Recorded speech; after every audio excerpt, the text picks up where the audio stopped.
السلام علیکم۔ لوح و قلم کیا ہے؟ عرش و کرسی کیا ہے؟ سدرۃ المنتہا کیا ہے؟ اس کے باطنی راز اور حقیقت صوفیہ کرام کے حوالے سے بیان فرمائے۔ سوال بہت ہی دقیق اور گہری ہے۔ میرے جیسے ناقص علم رکھنے والے شخص کے حساب سے بہت ہی گہرا ہے۔ کوشش کرتے ہیں کچھ کہنے کی۔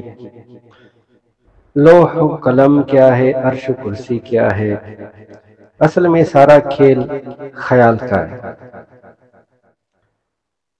خیال کی جو سٹارٹنگ پوائنٹ ہے، جدھر سے اوریجنیٹ ہوتا ہے، وہ چیز کو، اس را مٹیریل کو جدھر سے وہ نکل رہا ہوتا ہے، اس جگہ کو کہتے ہیں لوح۔ عربی لغت میں لوح کا مطلب ہے تختی۔ پھر کرسی کہتے ہیں بنیاد کو، کسی چیز کی بنیاد کو کرسی کہتے ہیں۔ قلم کہتے ہیں تراشنے کو، وہ چیز، وہ ٹول جس کے ذریعے کسی چیز کو تراشا جاتا ہے۔ اور عرش کہتے ہیں اس کے چھت کو۔ تو وہ خیال، وہ را مٹیریل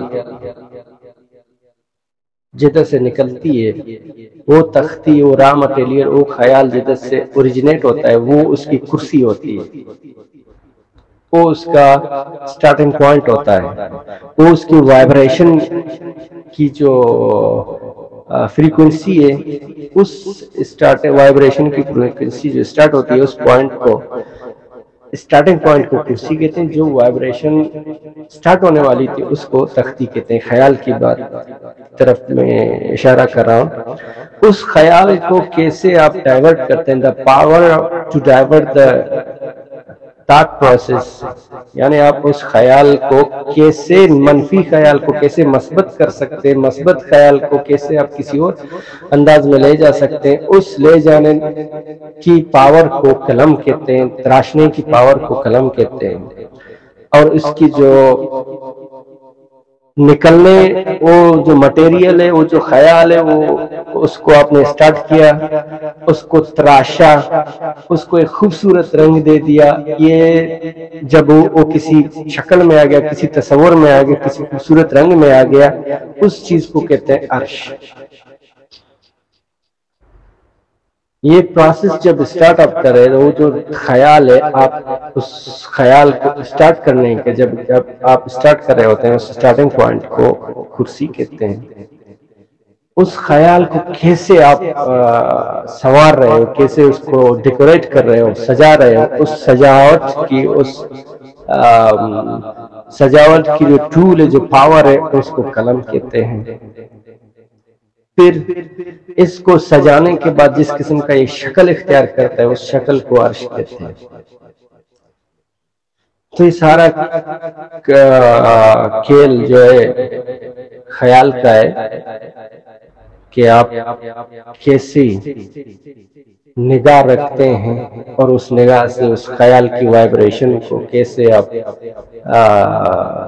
ٹرانسفارم کر سکتے ہیں، ری شیپ کر سکتے ہیں، اور کیسا شیپ دے سکتے ہیں۔ اور جو شیپ کی انتہا میں آ جاتی ہے تو اس کو عرش کہتے ہیں۔ عرش کا لفظی مطلب ہے چھت۔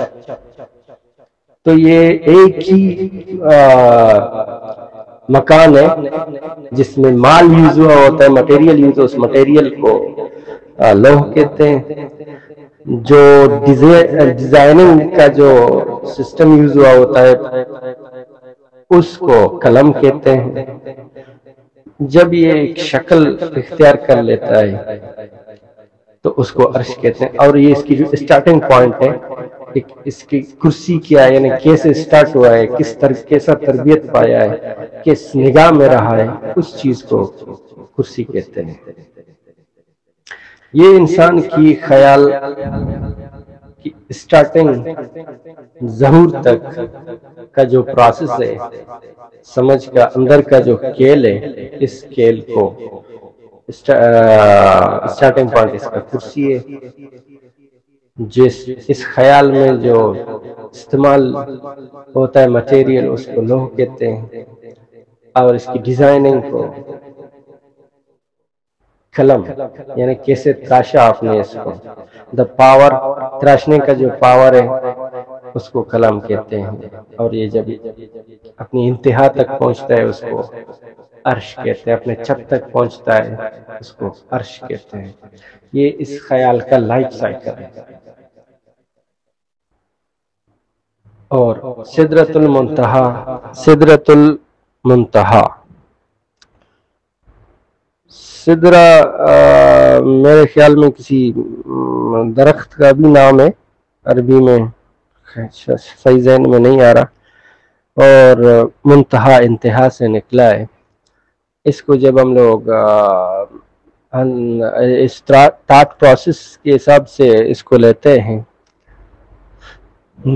جو نگاہ کی، جو سمجھ کی، لیکن سدرہ کا ایک اور لفظی مطلب ہے عقل، یعنی عقل کی انتہا بھی اس کو ہم لوگ لے سکتے ہیں. جہاں تک آپ کا سمجھ کام کرتا ہے، عقل کام کرتا ہے، اس حد تک، اس نگاہ تک،